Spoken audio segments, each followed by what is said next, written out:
তোমার মন কি ঠিক হয়েছে? হ্যাঁ, মন কি ঠিক হয়? তা কিসের জন্য মনটা খারাপ বন্ধুদেরকে একটু বলো।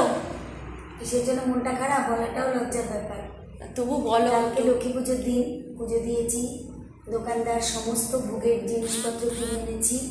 তো কিনে আনার মধ্যে মিষ্টি এনেছি।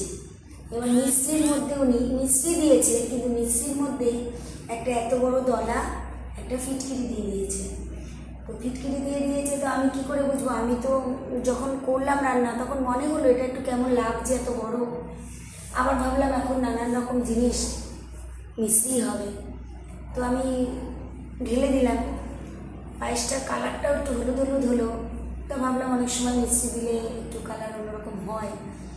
যাই হোক, ঠাকুরকে যথারীতি দিয়ে পুজোও হয়ে গেছে। তারপরে দেখতে পাচ্ছি যে যখন রাত্রিবেলায় আমার বোনকে